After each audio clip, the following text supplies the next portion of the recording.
নমস্কার, নন্দিনী সাতকাহনের আরও একটি নতুন এনার্জেটিক ব্লগে আপনাদের সবাইকে স্বাগত জানাই। আশা করি যে যেখান থেকে ভিডিওটি দেখছেন সবাই সুস্থ এবং ভালো আছেন।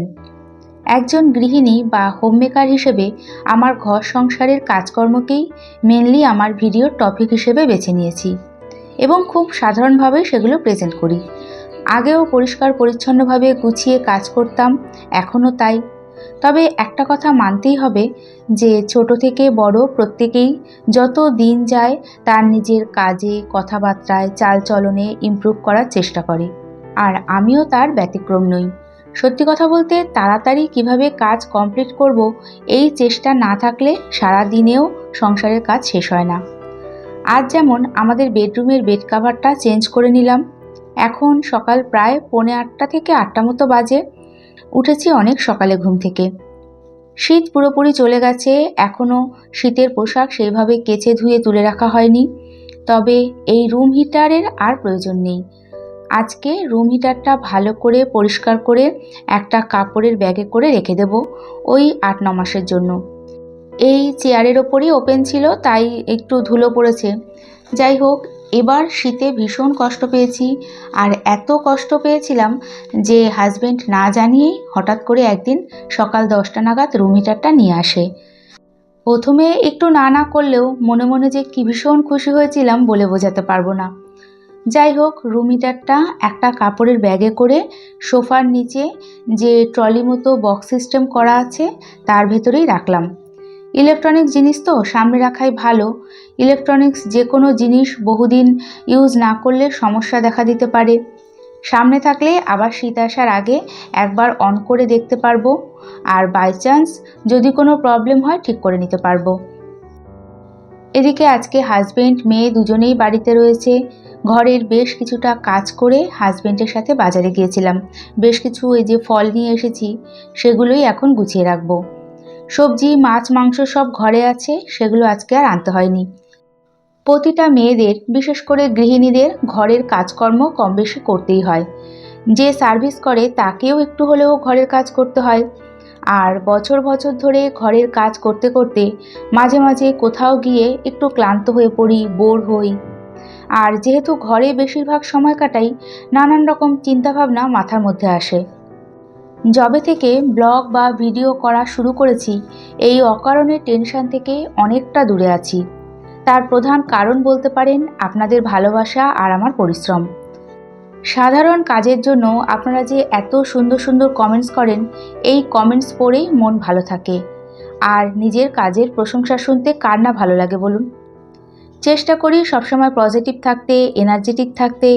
তাও টোটাল সংসারের কাজ করে হাঁপিয়ে গেলে, ক্লান্ত হয়ে পড়লে আপনাদের কমেন্টস আমাকে ভীষণভাবে মোটিভেট করে।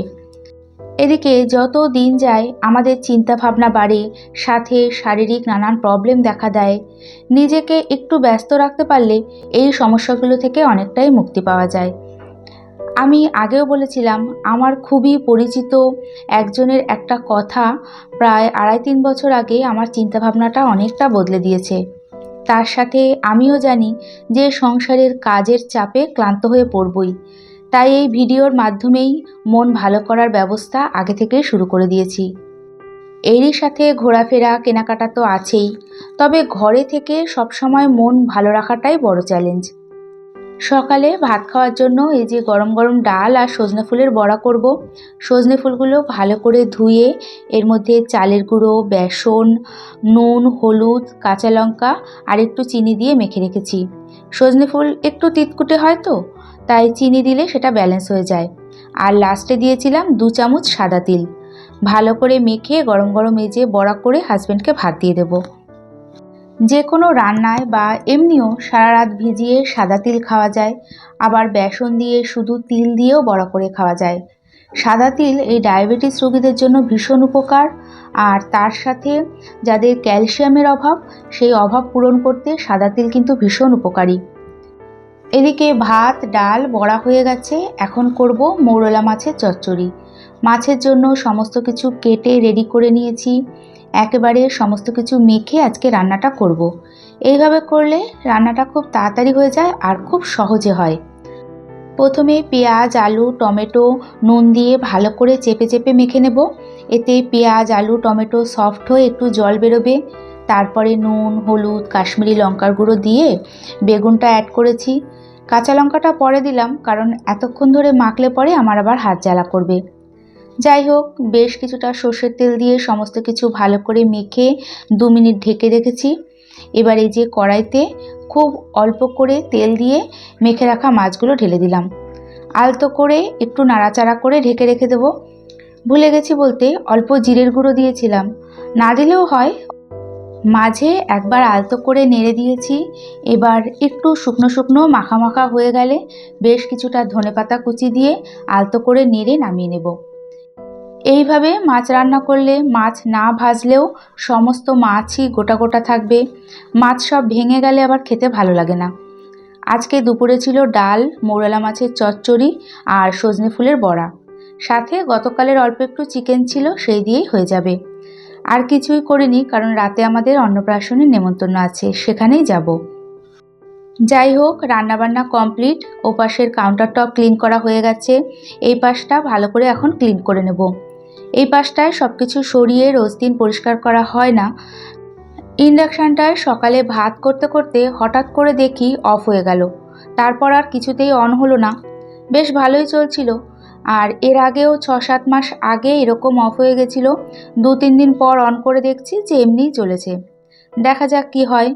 এই পাশের টাইলসগুলোও রেগুলার পরিষ্কার করি না, কোনো রকম তেল ছিটে আসে না, তাই সব কিছু সরিয়ে ওই 3-4 দিন পর পর পরিষ্কার করি। ইন্ডাকশানটা যেহেতু চলছে না, তাই এই যে সোজা করেই রাখলাম। বেশ কিছুটা জায়গা ফাঁকা হয়ে গেল। আর 2-3 দিন পর দেখব, না হলে এটাকে আবার দোকানে দিতে হবে। এখন প্রায় দুপুর 12টা মতো বাজে। আজকে সকালে গাছ পাকা যে পেঁপেটা এনেছি সেটাই হাফ এখন আমি আর সোনা খেয়ে নেব। বুঝতেই পারছি যে আজকে ভাত খেতে অনেকটা দেরি হবে। ফ্ল্যাটের নিচে গ্যারেজ পরিষ্কারের কাজ চলছে, সাথে ফ্ল্যাটের আরও কাজ হবে। হাজব্যান্ড সেখানেই মানে নিচে আছে। ভাত খেতে দেরি হবে, না হলে এত দেরিতে আজকে আর পেঁপেটা খেতাম না। অনেক সকাল সকাল বাজারে গেলে দেখা যায় যে ছোট ছোট সবজিওয়ালারা বাড়ির গাছ পাকা পেঁপেগুলো নিয়ে আসে। এটা সেই পেঁপে। একটু বেলার দিকে গেলে এইরকম বাড়ির গাছ পাকা পেঁপে আর সেভাবে পাওয়া যায় না, তাই আজকে সকাল সকাল বাজারে গেছিলাম। যাই হোক, এক প্লেটেই এই যে আমি আর সোনা পেঁপেটা নিয়ে নেব। আমি আগে খেয়ে নেব, ও স্নানে গেছে, স্নান করে বেরিয়ে তারপরে খাবে। এরই সাথে ভিডিওটি দেখতে দেখতে কোথাও এতটুকু ভালো লেগে থাকলে একটা ছোট্ট লাইক করে দিতে ভুলবেন না। আর ভিডিওটি কেমন লাগলো কমেন্টসের মাধ্যমে জানিয়ে চ্যানেলটি সাবস্ক্রাইব করেও রাখতে পারেন। আর কাজগুলো যদি আপনি অলরেডি করে থাকেন তাহলে আপনাকে জানাই অসংখ্য ধন্যবাদ। দুপুরে এরপর আর কোনো ভিডিও করা হয়নি, ওই কাজের চাপে আর করা হয়ে ওঠেনি। এখন বিকেল 5টা 15 মতো বাজে। গরম গরম দুধ চা করে নিচ্ছি। সকাল বিকেল দুবেলা 2 কাপ কড়া করে দুধ চাটা আমার মন ভালো করার বড় ওষুধ বলতে পারেন। চা লাভাররা আনন্দে দুঃখে কষ্টে সবসময় চা খেতে ভালোবাসে। অলরেডি অনুষ্ঠান বাড়ি যাওয়ার জন্য এই যে আমি ড্রেসটাও পরে নিয়েছি। চাটা খেয়ে তারপরে ভালোভাবে রেডি হব। যাই হোক, এদিকে সোনা আজকে যাবে না। আর হাজব্যান্ড অলরেডি কল্যাণীতে শ্বশুরবাড়ি চলে গেছে দুপুরের দিকে। আমার শ্বশুরবাড়ির ওখানেই নেমন্তন্ন। যাই হোক, আমি ট্রেনে করে যাব, স্টেশন থেকে হাজব্যান্ড এসে নিয়ে যাবে। খুব বেশি সাজগোজ করতে আমার খুব একটা ভালো লাগে না, সিম্পল, তাই এই কুর্তিটাই পরলাম। অনুষ্ঠান বাড়ির জন্য একদম পারফেক্ট।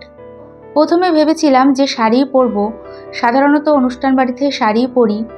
আর ইদানিং কেন জানি না শাড়ি পরতে একদমই ভালো লাগে না। মানে মনে হয় যে আবার ঝামেলা, সমস্ত কিছু পরো।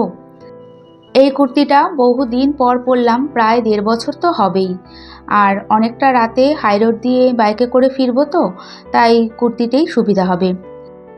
এত রাতে মেয়ের জন্য আর কোনো রান্নাবান্না করলাম না। বোন বাড়ির দিকে গেছে, মানে বাপের বাড়ির দিকে, মেয়ের জন্য রাতের খাবারটা নিয়ে আসবে। একদিকে ভালোই হলো, নালে হয়তো কিছু করতে হতো বা বাইরে থেকে কোনো খাবার কিনে এনে রাখতে হতো। যাই হোক, একদিকে ভালোই হলো। এই তো আমি পুরো রেডি। স্টেশনে যেতে 5 মিনিট মতো লাগবে, তারপরে তো হাজব্যান্ড এসে নিয়েই যাবে। এরই সাথে আবারও দেখা হবে এই আশা নিয়ে আজকে ভিডিওটি এখানেই শেষ করছি। আর এতক্ষণ আমার সাথে থাকার জন্য সবাইকে জানাই অনেক ধন্যবাদ।